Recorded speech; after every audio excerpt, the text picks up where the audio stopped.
What's up, YouTube? So I got to get something out of the way. I am going to do my 30-day knife review of the Spyderco Shaman a little early this month. I know I said 30 days, but I think we're going to induce labor here in the next few days. So I don't think I'm going to have the time to do it later. So let's get it out of the way now, so that way I can give you my honest opinions on the Spyderco Shaman. But before I get to that, let's do a pocket check. Front left pocket, got my Warrior Mini 2 from Olight. Chapstick, it's getting cold here in West Texas. Wallet. Front right pocket, Spyderco Shaman, the man of the hour. Leatherman Free P2.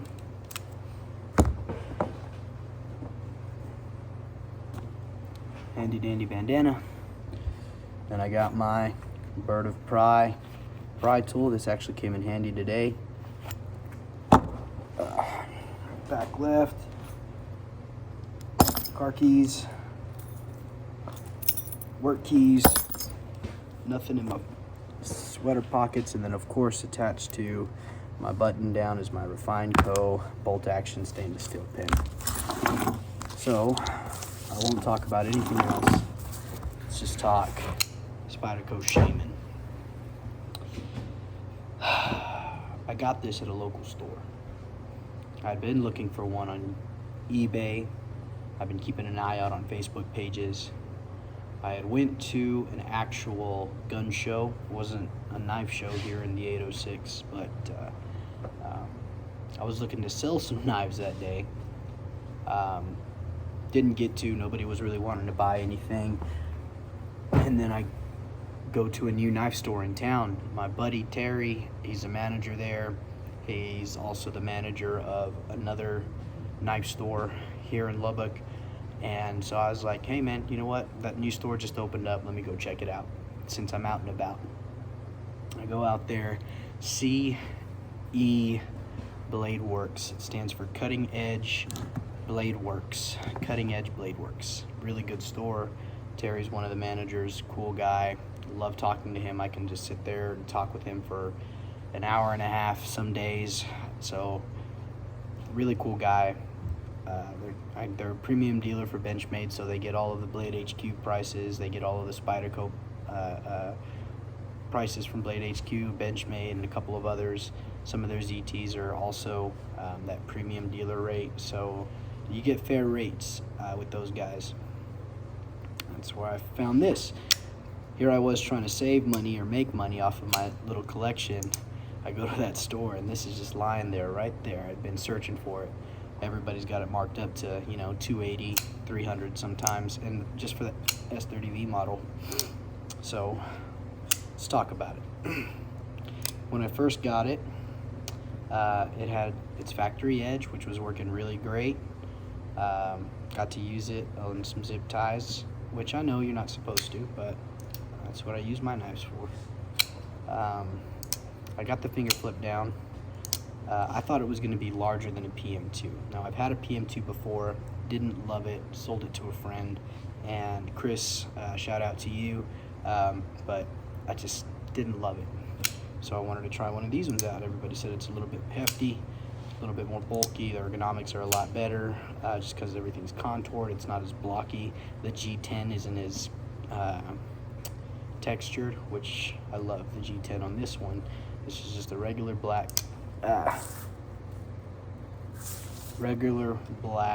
G10 with the regular Spyderco clip. I've done zero modifications to it, but I have broken it down twice. The first time was just to see if I could do it. Wanted to see what it looked like on the inside.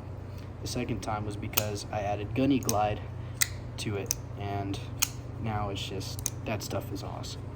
I won't use anything else anymore. Oh, can't left hand flick it, I guess. There it is. So cutting, this thing has just been a tank. I used it a little bit for homecoming. Didn't get to use it all the way. Obviously it works really well here. I'm like right in the middle of it with my small hands. Love how that feels. I want to try out some skinny scales. I think that's going to be the next move for this knife. So let's talk. That's Ergonomics. I really choke up. I use this choke up grip a lot, or I'll come here and I'll hold it this way. So I guess it's kind of like a pinch grip with my finger on top, especially when it comes to boxes and stuff like that. Very seldomly do I hold it like this. I never hold it like this. It's always like this, out of the pocket, because I saw this from Knife Nerdery. He had a video, shout out to Knife Nerdery for showing me this, and now it's forever ingrained in my head. If you're gonna middle finger flick, it's great to have your finger choil right there, because that's just naturally where your fingers want to go. Right there, so quick. So you flick, flick, right there. Your fingers just naturally go there. He's had a video where people were he had a thumb hole knife, and he tried to do that, but then he's right up on the blade, you know, like this would be right here for me. So I love how that works for me. Thumb flicking it also works very well. I do love to, right here, that little thumb, that what do they call it, that notch right there, that bumper. I like to go like this. That's one of my new favorite methods of opening. It's crazy slick. Every single time, put your finger in there, it pushes the blade out a little, and then everything else is wrist action.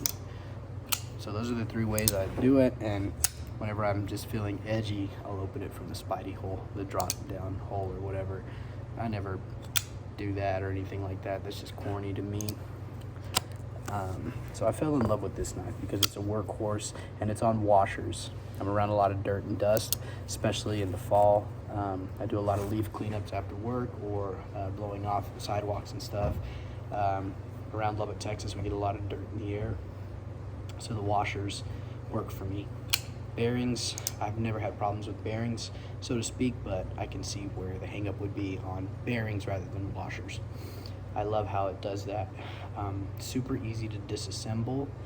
It was hard the first time because I didn't know what I was doing. I kind of went into it blind. In the middle of it, assembling it all back together, I had to go look up Nick Shabazin's deconstruction, and it got me back on the right track, and then boom, I was able to get it all together. I like the clip. I am impartial to a deep carry pocket clip. It's not gonna make or break anything. I work in Lubbock, Texas, around a lot of blue collar people, so they know I carry pocket knives. The guys around the shop, they're always like, hey, I need a knife, and they know to call me, or to, hey Alex, can I use your knife? And I'm a knife guy around here, and I let people know it. I'm very proud of it. So whenever it's riding in the pocket, it does not bother me one bit. It's right there, and I prefer it because then the action's right there. Deep pocket, I have to, you pinch right here, or you can't get your thumb as deep, and you can't palm it, in my opinion. So even with my Benchmade bug out, I carry it on the sheath. I don't put the pocket clip on it. Just don't like it as much. This works well. Would I replace it? I think if Rip's Garage Tech made their fatty clip, I would replace it, because I love the aesthetics of that.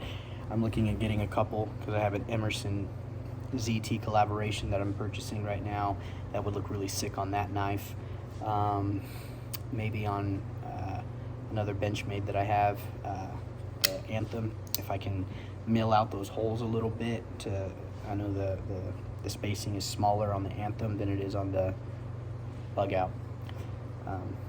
But that's the only thing that people like complain about Spyderco's clips. I don't care. Whenever I'm wearing my coveralls, my Spyderco PM2 would go right on my front pocket of my coveralls, and that worked just fine for me. I didn't care, so that way it's right here, rather than digging in my pant pocket or digging in my coverall pockets, which are super awkward. So this is fine.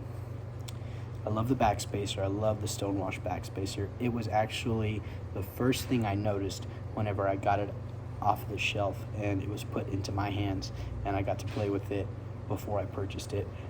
I love the backspacer as is. I don't want to cover it or anything like that. It is very lightweight, in my opinion. Obviously, it's heavier than my bug out when before I swap the scales out. It's not as light as my Wee Knives Banter, but when I put this in my pocket, it doesn't feel like a full slab of titanium, and I think I'm not going to do the titanium upgrade. I think I'm gonna get my Carta scales for it in a Mexican blanket G10 or RC Bladeworks, I believe. He does my Carta scales with the Mexican blanket inlay, and I think that's super cool. But cutting power, I got a lot of confidence behind it. Sometimes, you know, I know I'm gonna get into some roots or something like that. That's what we've been doing. We've been taking out some pansies. We've been planting pansies, tilling up flower beds, and I like the functionality of it. We've been cutting into a lot of peat moss. My boss likes to put peat moss on the ground, then he puts superphosphate down, and then we'll work it in a little bit. And this took care of a lot of tree roots. There is one problem that a lot of people would consider. So I have this problem personally, where the knife that I carry is going to rest in my front right pocket. I sweat a lot throughout the day. So very often my blades along right here, along this side, right where the metal starts to show, I'll get a lot of rust spots, and you're not going to be able to catch it on camera here. Come on, Alex, let's see what we got. Bring it to the foreground. You can't see it, it's very light minimal, but it's something that I know is going to happen. I guess the S30V is different. I guess it might be the stone wash. It happened to this one a little bit quicker than some of the other S30V that I've had. I had a Grizzly Ridge Benchmade S30V that I carried in my pocket every day for 2 years, and it did not have those rust spots. But it could just be the stone wash finish. I love Spyderco's thumb hole. That's good. The jimping does not bother me at all. It actually feels quite natural. Let's see. One thing that I do know about the compression lock, it's inaccessible with gloves. I don't have my gloves with me right now, otherwise I'd show you. But the gloves that I wear, even if I'm wearing gloves that are made to fit me, my actual size, I still can't get my finger all the way in there to press it down and close it. And that's the big problem that I have with it. I'll carry it in the summer because I feel like the G10 is really nice in the summer. But if I'm gonna do a lot of heavy duty work and I have my gloves on, I just know I'm gonna have to take my glove off, or I'm gonna really have to just sit here and find the spot for a second if I'm wearing leather gloves, or even I haven't tried it with like winter gloves, so I guess I should try that, but I cannot access a compression lock, and I had that problem with my PM2 as one of the reasons why I got rid of it as well, because the G10 didn't love it. I thought I did, but this works better. I love the contouring here. This works a lot better, and breaking it apart was easy. I've said that. Let's see. Oh, sharpening. Sharpening was really nice.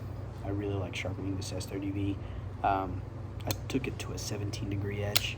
I had a video earlier saying that I got a couple of chips in it, which is fine because I didn't put a micro bevel on it. Usually I put a micro bevel on them, but so far I've just been going straight 17 or 20 degrees, no micro bevel, and because I wanted to see how that works for me in my day-to-day use, and I think the micro bevel really helps just set off my edge perfectly for me. But outside of that, I really love this knife. Do I plan on getting rid of it? If I had to sell a knife, this would probably be one of the first ones to go, but that does not necessarily mean that I don't like this knife.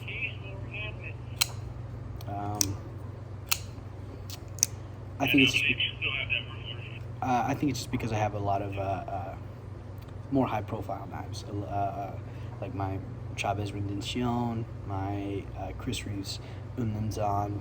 I have my Osborne 940. That's titanium, 940-2001. I really like that knife. I'll do a year review on that one. I know I will. I'm coming up on that after a few more months of just having it in general, not a straight year carry. And then what else? My Benchmade Anthem.